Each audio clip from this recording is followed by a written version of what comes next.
This is the Panavia Tornado. During the Gulf War, this versatile multi-role aircraft flew with Britain's Royal Air Force, the Royal Saudi Air Force, and the Italian Air Force.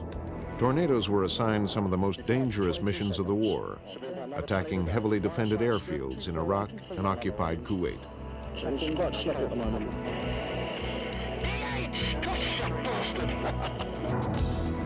Tornado missions required pilots to fly daring, low-level, high-speed attacks hundreds of miles behind enemy lines. The assignment was dangerous, and some tornado pilots never returned.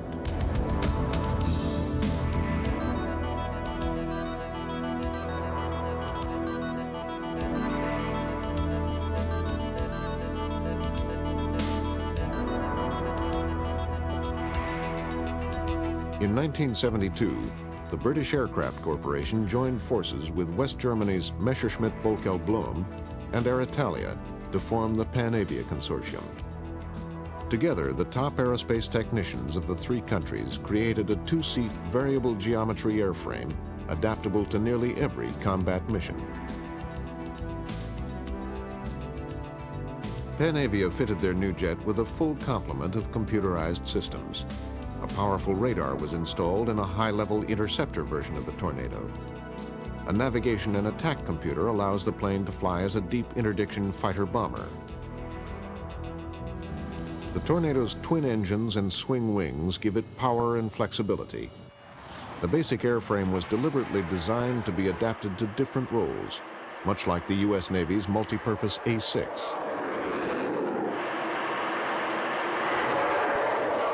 The Tornado F3 variant is an air superiority interceptor, while the Tornado GR1 is an all-weather bomber.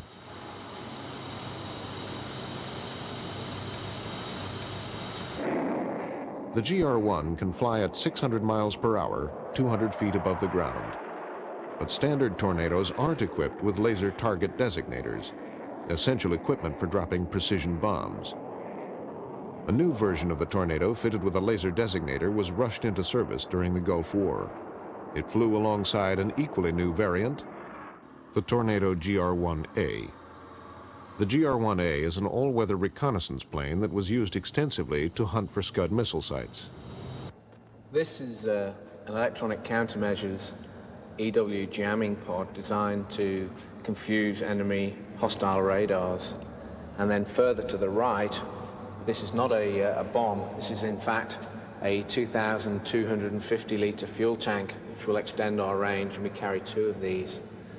Moving on to the fuselage of the aircraft, of the Tornado GR1A, the difference between a GR1 and a GR1A is that there are no guns mounted on this aeroplane. Instead, we have internally mounted infrared reconnaissance equipment, and immediately visual is one of the sideways looking infrared sensor windows here, and there is one on the right-hand side as well. And within this fairing, underneath the fuselage, is a window which would open, which is an infrared line scanner, which will give us complete 180 degrees horizon to horizon coverage.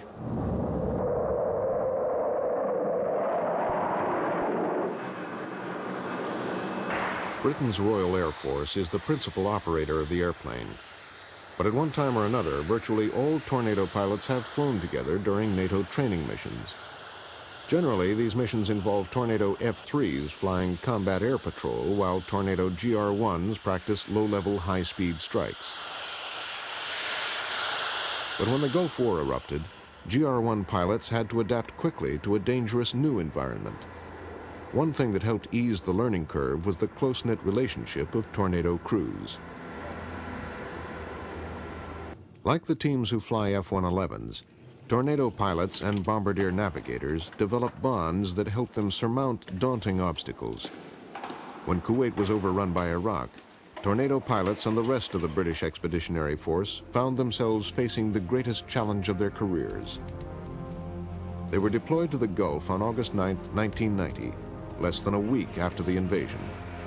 Eventually, 25,000 British soldiers were sent to the war zone.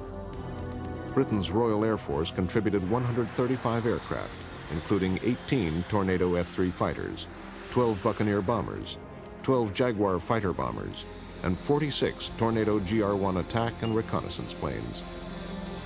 During the Gulf War, the dozen RAF Jaguars flew 617 sorties, flying combat air patrol and bombing missions.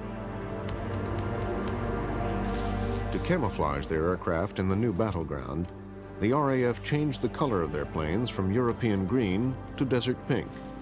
This also helped differentiate British Tornadoes from the Saudi and Italian models that flew during the Gulf War. Ultimately, 31 nations deployed armed forces in the Gulf. In the build-up before the war, some predicted that the coalition would never hold together. But the quick establishment of a central leadership kept anarchy at bay. General H. Norman Schwarzkopf became commander of all forces. General Charles Horner led the coalition air campaign. It's already been struck by a 117. This is a team effort. The second aircraft comes through. The idea of having one air boss in charge of air operations in the war was new insofar as implemented in this war, but it's been around for some time. In fact, it's been fundamental to the concepts for employment of air in Southwest Asia. We've trained this way for years. I arrived in the Gulf 2 days before the war started. Had I not had training with Americans using the procedures that we actually adopted during the Gulf War, it would have been very difficult at such short notice to have achieved the mission and to have achieved it so well. Well, it shouldn't surprise anyone to find that the British and the U.S. Fighter squadrons are very similar, and their approach toward warfighting is very similar. But that's true of the majority of the members of the coalition. We trained together, and we practiced together, so to speak, and so when it came time to fight the war together, it was the same thing that we had spent a lot of years getting ready to do, and we were able to do that. And so whether it was the British, or whether it was the Saudis, or whether it was the UAE, or whether it was the French, there was a cohesiveness there that permitted us to do what we thought we could do without any deference to who was doing it. And that's the important thing. British forces were scattered across Saudi Arabia. They operated out of an airport parking lot in Tehran and bases in Riyadh, Tabuk, and Bahrain. The British found themselves living in desert tent cities and finished barracks. It all depended on the luck of the draw. Wherever they were, they worked alongside the other members of the multinational force.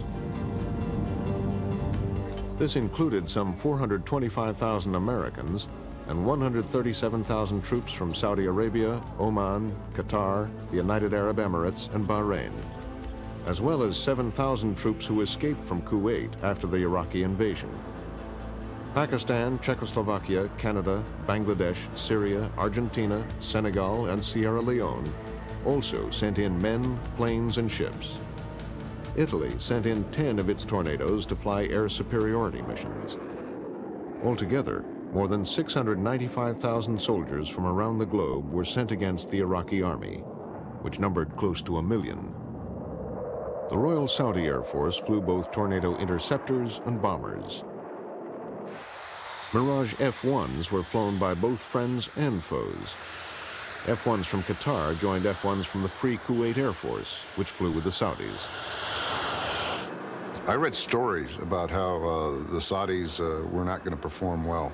They performed superbly.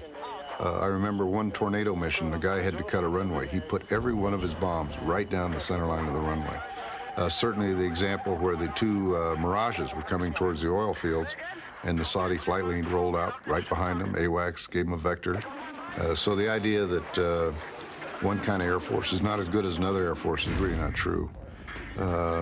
You have great individuals in every Air Force, and you have guys that have a little trouble getting up to speed. That's true of all Air Forces.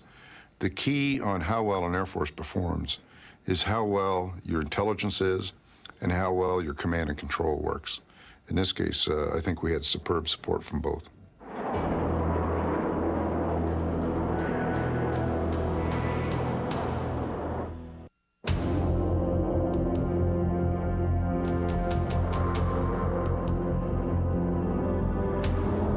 Britain's Tornado GR-1s flew low-level bombing missions deep in Iraqi territory, and they took the heaviest losses of all coalition aircraft. The Tornado force represented just 4% of Allied air strength, but it suffered 26% of the casualties. The problem was that the Iraqis had an awful lot of AAA guns to defend their airfields, and at night, to see this solid wall of tracer go up was something that no one had ever really experienced before, and it was very frightening and very distracting. Although it probably wasn't that effective, it certainly tends to take your eye off the ball. Oh, come on, what fucking heading have I got here? Don't stop. Lincoln and Stanford Buckeye, buckets behind you.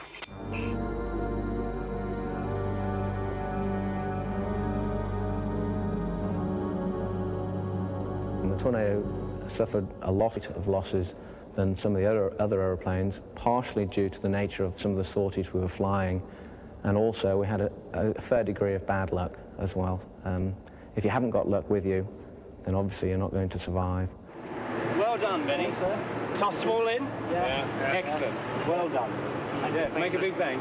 Yes, to say the least. It was a missile. You know, fire at it. 20 to 25 of us killed every year in normal training accidents. And to be honest, the loss rate was no more than we would normally experience in peacetime, especially considering the amount of flying and the type of flying that was being done. Very low level, very demanding training indeed during the build-up to the war.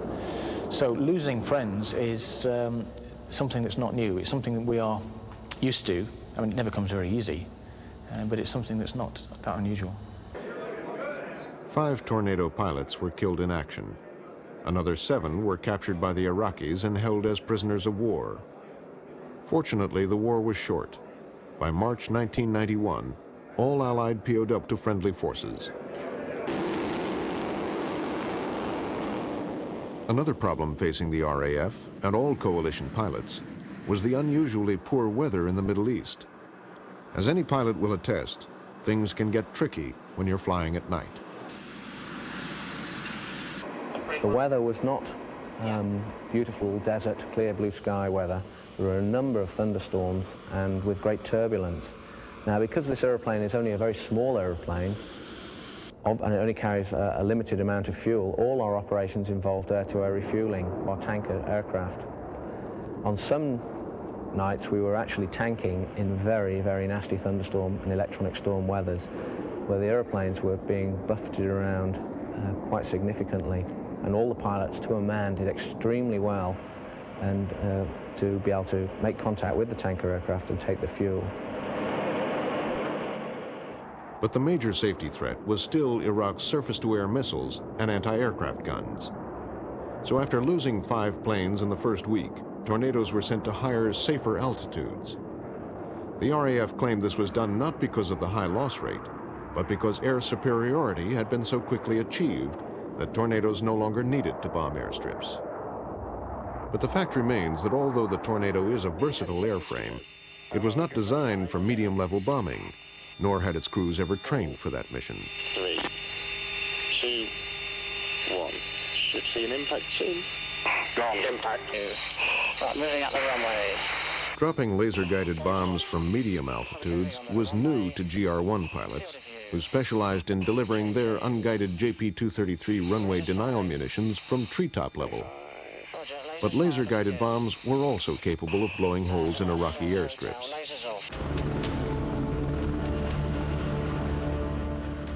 However, JP-233s create a much wider circle of destruction. They carry 30 concrete cratering bomblets and 215 delayed fuse mines, making airstrip repair a hazardous enterprise. Switching to laser-guided bombs cut down Tornado losses, but RAF pilots still praise the destructive power of the JP-233. The Tornado was always going to be used for low-level attacks against the airfields using the JP-233. That is such a specialized weapon, only the Tornado can drop it. It was always going to be used for that. And there's no way you can drop that weapon from medium level. So the path was clear. We had to do that. Bloody marvelous. You little piece. 5 Tornadoes were lost during low-level attacks on Iraqi air bases.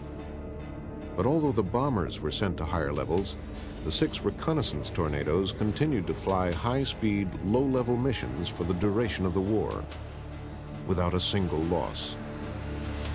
I will say this, the Brits were very courageous. They took a lot of casualties, and my hat's off to them. They never missed a beat. 1 bomb gone, 2, 3, 4, 5, 6 bombs gone. Good hit. Smash.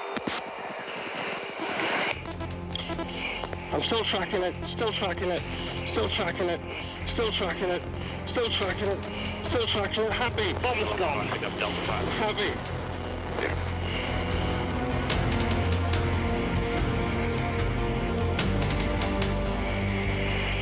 You get this, Norman, I buy you bourbon and Coke tonight.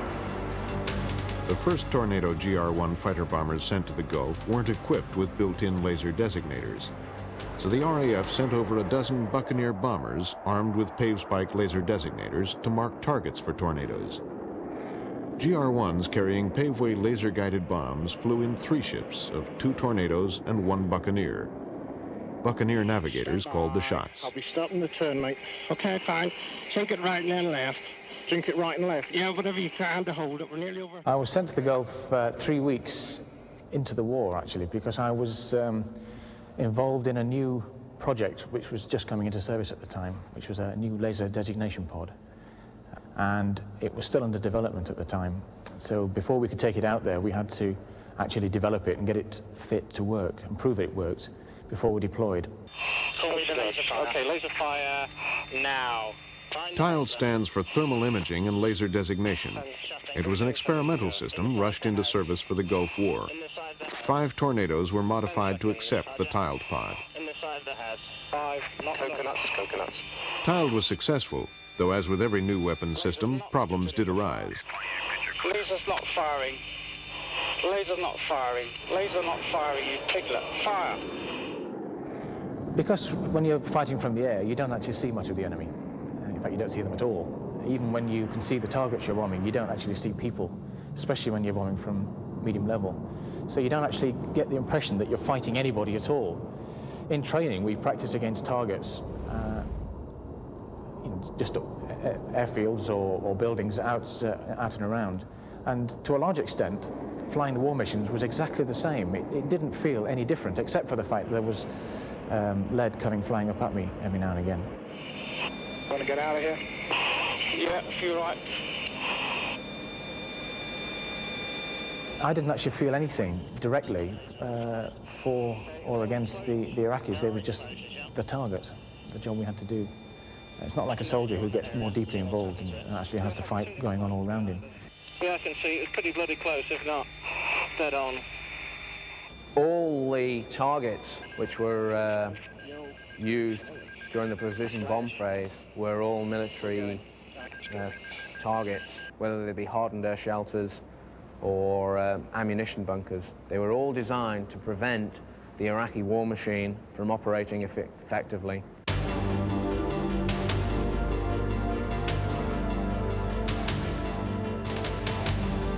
Got the bridge. There's no such thing as a clean war. You can't just take out the targets without killing people, or killing innocent people, if you like. But you can go a long way towards it by using guided weapons. But they're expensive, very expensive. So you have to trade one against the other. When ceasefire was called on March 3rd, the RAF had flown over 6,100 sorties, the largest number flown by any nation except the United States. The 5 tiled Tornadoes flew 72 successful sorties in 17 days. The 6 GR-1A Recon Tornadoes flew 128 night sorties, and the 46 British GR-1s in the Gulf flew over 1,600 sorties. There are a lot of people who say that air power won the Gulf War. I have a little trouble with that, because air power is only one part of a land, sea, and air campaign. I am very proud of the contribution that we made, working together, flying side by side. And it wasn't only the United States Air Force, it was the Navy, the Marine Corps, the Islamic allies, our European allies, the French, the British, the Canadians. We really pulled together as a team. And I believe one of the reasons the war got over so quickly and so few casualties is because of the lethality and flexibility of modern air power.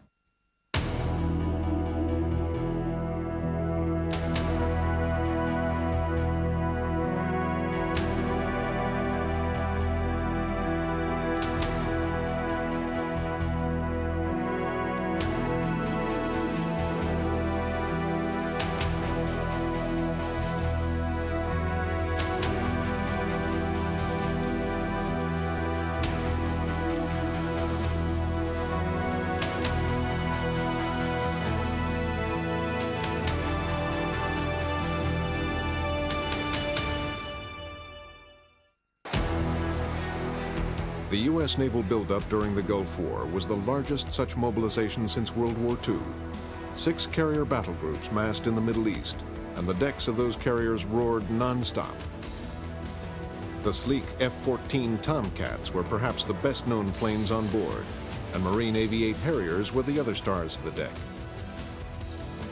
But the Navy's key asset was actually the oldest, least glamorous plane on board, the venerable A-6. This late 50s design filled 3 crucial roles in the Gulf: tanking, electronic jamming, and long-range attack. Streaking in from the sea, A-6s were bold reminders of the deadly potential of power projection.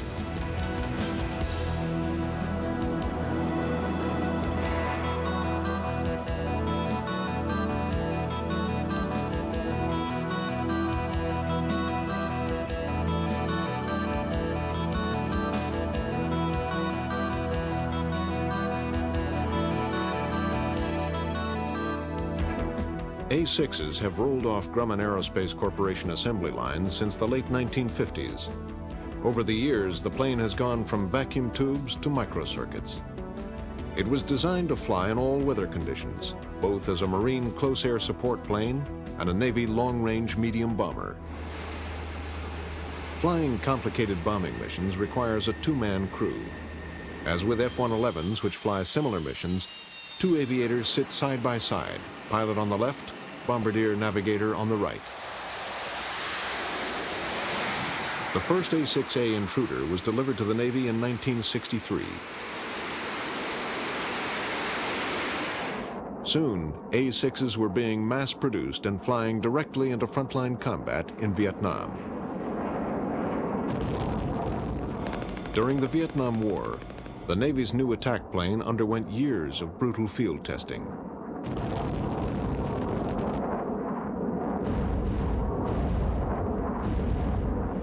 Today, the A-6 looks much the same as it did 30 years ago, but inside, it's a different airplane. Computer bombing systems and terrain-following radar have been added to give the A-6 true ground-hugging, day and night, all-weather capability. The A-6E's target recognition attack multi-sensor, or TRAM pod, lets the airplane drop laser-guided bombs with great precision. An important variant of the A-6 went into service in 1970. The EA-6B Prowler jams enemy radar and communications. It can also fire radar-seeking HARM missiles at hostile positions. The KA-6D tanker plane is another A-6 spin-off. KA-6s refuel Navy planes and transfer gas from huge KC-10 tankers and deliver it to carriers below. The A-6 has been fundamental to the Navy and its interdiction efforts, and again proved very valuable in this war. We used the A-6, like the 111 and the F-15Es, early in the war to attack targets such as airfields, communication sites.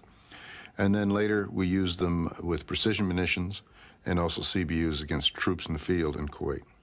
So you're never in this war alone. You're always working together, one unit with another. And it really doesn't matter what country or what service you come from. You mix and match the forces so you have the most capable systems working together. During the Gulf War, more than 150 coalition ships patrolled the waters near Iraq. More than 100 of these ships were part of the United States Navy. The 6 aircraft carriers in the Gulf region represented half the Navy's active carrier strength. Generally, each ship has about 85 planes on station. The aircraft carrier is there, forward deployed, kind of an offensive punch.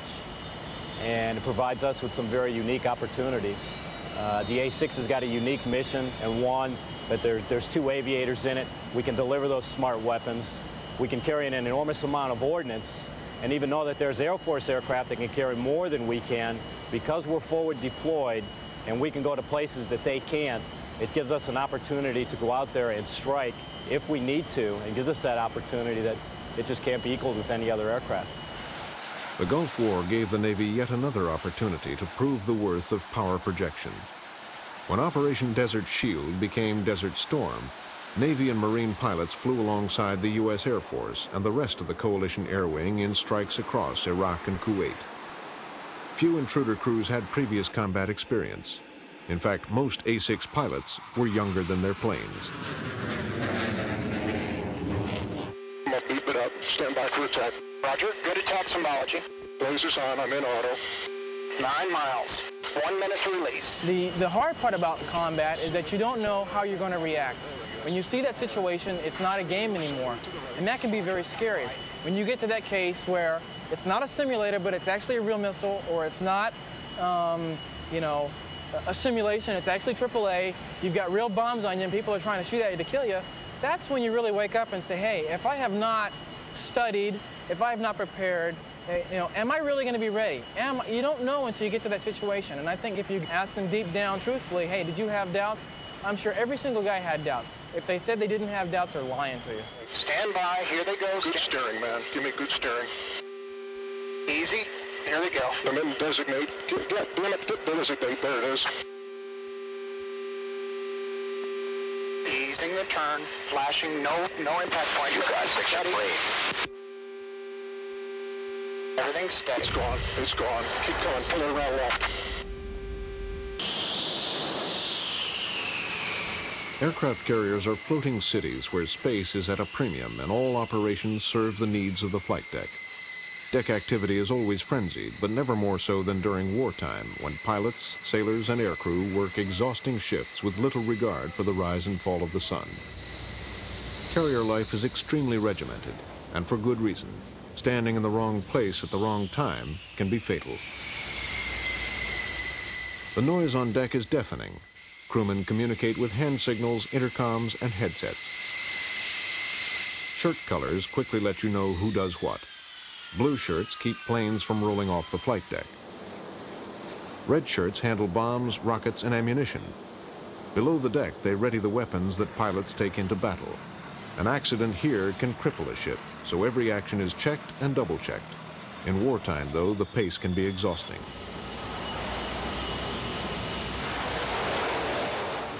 White and silver are the colors of safety men. Yellow shirts direct taxi traffic. Green shirts hook planes up to catapults. And everyone answers to the air boss, the chief controller of flight operations. No plane leaves the deck without the boss's approval. The air boss is a veteran flyer, and his word is law. In the handler's room, men move toy airplanes on a replica of the flight deck. This is the handler's table, nicknamed the Ouija board.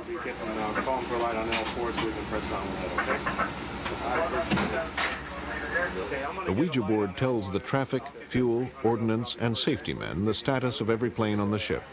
When toy planes are moved on the board, real planes are moved on the deck.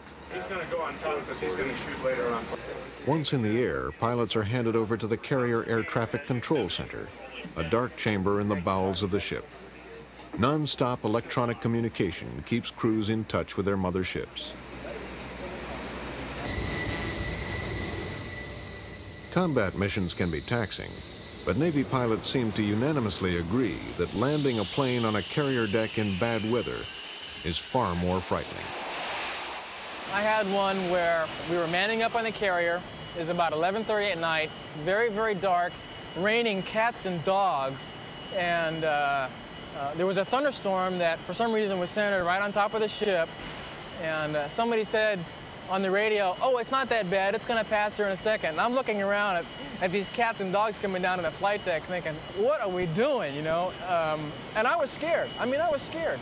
And down to 2 miles in just pouring down rain, can't see the ship, at a mile, there it is, land. And Ooh. I tell you what, it's an eye-opener. It's an eye-opener. Typically, you'd come back from an overland mission, and your heart had been racing, you've got the adrenaline pumping, you get over the Gulf, and now it's an opportunity for you to relax. Well, especially if you're coming back there at night, well, you get about 50, 60 miles away from the ship, and that adrenaline starts pumping again. It's always difficult to get on board at night. Flying at high subsonic speeds 200 feet above the desert floor might also look difficult, but it's not, thanks to terrain-following navigation systems. But during the Gulf War, intruder pilots flew at much higher levels than they were accustomed to, often above 10,000 feet. This helped them survive flak and surface-to-air missile attacks.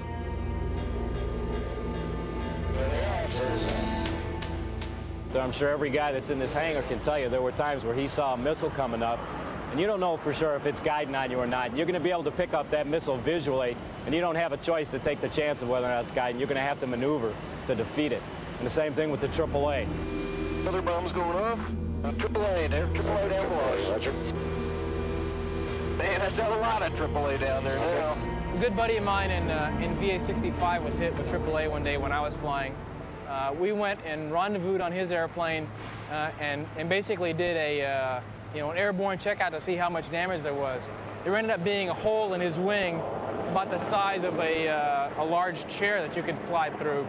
And we followed that airplane home and watched him land at a divert field. He unfortunately could not see the hole because it was near the outside portion of the wing and was blocked by some wing structure. He was talking about trying to lower his flaps and slats. We said, no, don't do that. So again, the danger was out there. No matter how easy people thought it was, you could run into danger. That's something in the second package is about 10 minutes out. Roger. Nothing on the log here, looking good. Oh yeah, right through him, man. The number of airplanes shot down by the Iraqis was low, but it did happen. I fly the A6E Intruder attack aircraft. It was extremely difficult. Jeff was assigned to VA-35 at the time, and that was my previous squadron. I had flown some with Jeff. I knew everyone in the squadron, and just prior to our first mission into Iraq is when we had gotten word that some of those airplanes, the A6s off of the Saratoga, had actually been shot down. It was a difficult time. I could say that the night before that first mission, I laid awake in bed for quite a while, just thinking about exactly what was going on with Jeff, what were his thoughts, and what specifically was happening to him. In future wars, pilot losses will be reduced by using weapons such as the Tomahawk land attack missile. 297 TLAMs were fired from battleships and submarines at the most heavily defended targets in Iraq.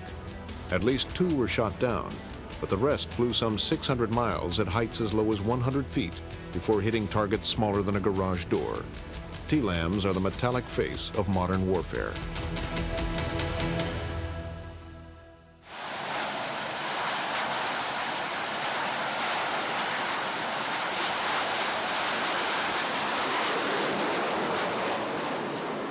Given the mission of the A6, the crew coordination is very important. And that's what gives us the advantage over other airplanes, is that the interaction that we have between the 2 crew members. Now, specifically during the war, the pilot, as we'd be approaching the target, would basically be flying an unpredictable flight path. So he'd be bending the airplane back and forth while the BN, the Bombardier Navigator, would have his head inside the hood trying to pick out the specific radar blip.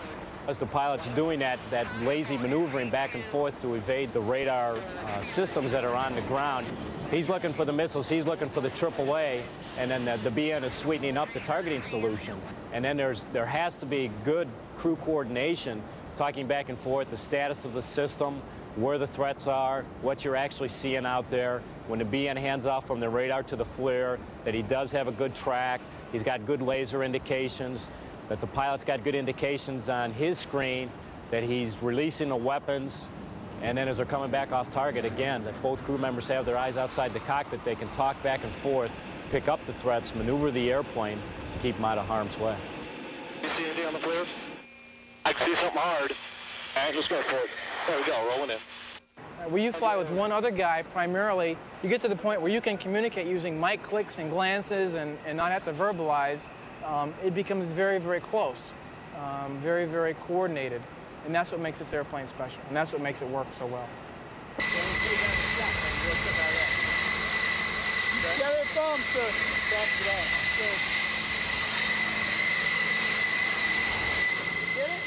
I think that the whole experience was much easier than we thought it was going to be. However, we unfortunately lost an airplane and lost a crew. As a matter of fact, the pilot was my roommate, so one day you've got a roommate and the next day you don't. So yeah, the war was easy, but it was not without cost. Intruders usually flew in groups of 4 and dropped both laser-guided bombs and unguided gravity bombs.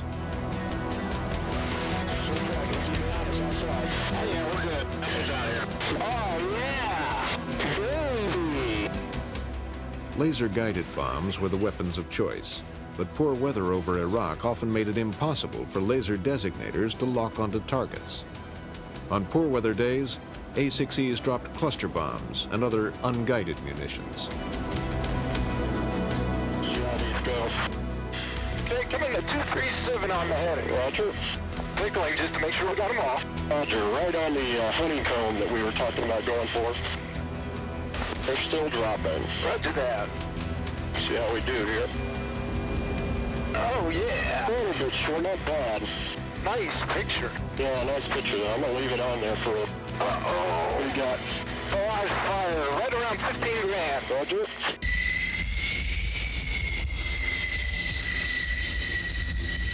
First aircraft in the break. Now land aircraft. Good launch.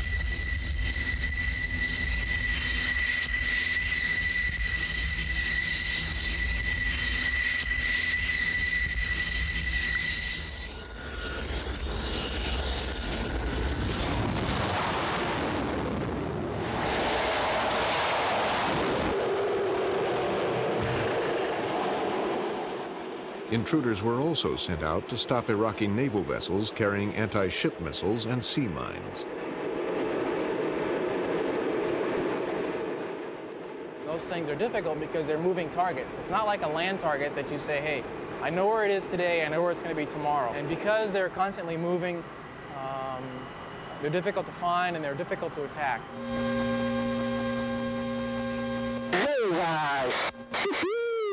Towards the latter stages of the war, with the depth of the water, you'd get situations, you have a sunk boat out there somewhere in the Gulf, and you'd get a radar blip, and you'd go up there to investigate, expecting it to be a target, and here it's something that's already sunk and it's still sticking up above the water. But not all A6s were carrier-based. Marine Corps pilots flew intruders and prowlers from land bases in Saudi Arabia. During the peak of Operation Desert Storm, 93,000 Marines, almost half the active duty force, were in the Gulf area. Marine intruders flew close air support and interdiction missions to protect the soldiers on the ground. The Marines brought 20 A6E intruders and 15 EA-6B prowlers to the Persian Gulf. Like their Navy counterparts, Marine A6 crews brought a variety of weapons to bear against hostile forces. But Marine pilots have closer ties to ground troops than other aviators. Their #1 priority is to do whatever they can to aid and protect Marines on the ground.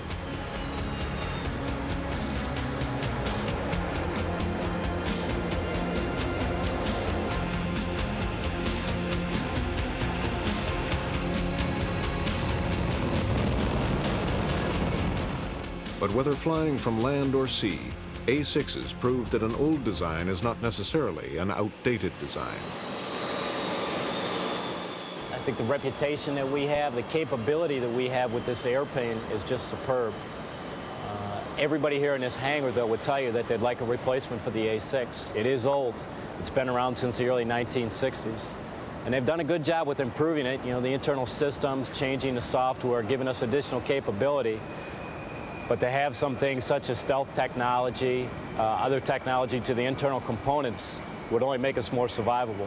However, given the package that we have to work with, it's an exceptional platform. We always marvel at what the F-18 guys for systems in their airplane. and they've got some very neat things, some very state-of-the-art capability that we don't have. And again, yeah, we like to have a new airplane. Everybody would like to have a new airplane, but again, given the jet that we have, I think we do very well. And I think if you look at the overall picture, our performance in Desert Storm was fantastic. You know, in our squadron alone, 9 airplanes, we dropped 1.2 million pounds of ordnance in Desert Storm. And that's a lot of bombs. Release. Bombs away. Go 180 the heading. I'll track this and see what happens. Come on. Get down to 19 or 20. Boom, boom, boom. Good hit. God damn, right across there. Decent hit. Up to 19, Ron. Up to 19. What a great hit. From January 17th to February 27th, Navy and Marine pilots flew some 26,000 combat and support sorties. After the war, the Secretary of Defense, Richard Cheney, said, "In a crisis overseas, the first thing somebody asks is, where's the nearest aircraft carrier?" Certainly, carrier mobility was a critical factor in August 1990, when the USS Eisenhower and the USS Independence raced to the Gulf after Iraq invaded Kuwait. The swift deployment of Navy carriers, combined with the prompt arrival of Air Force F-15s, might have been the reason Iraq did not continue its push into Saudi Arabia. Sea power also might have helped dissuade Iraq from carrying out its threats to use chemical weapons against soldiers and civilians. The United States let it be known that its carrier battle groups might be equipped with special weapons, the military's polite term for nuclear arms.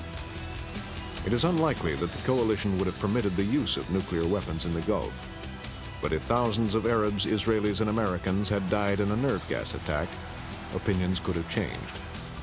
In any event, just the threat of nuclear arms seems to have had a chilling effect.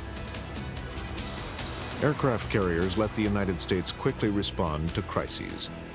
In the Gulf War, naval aviation played a crucial part in the coalition victory.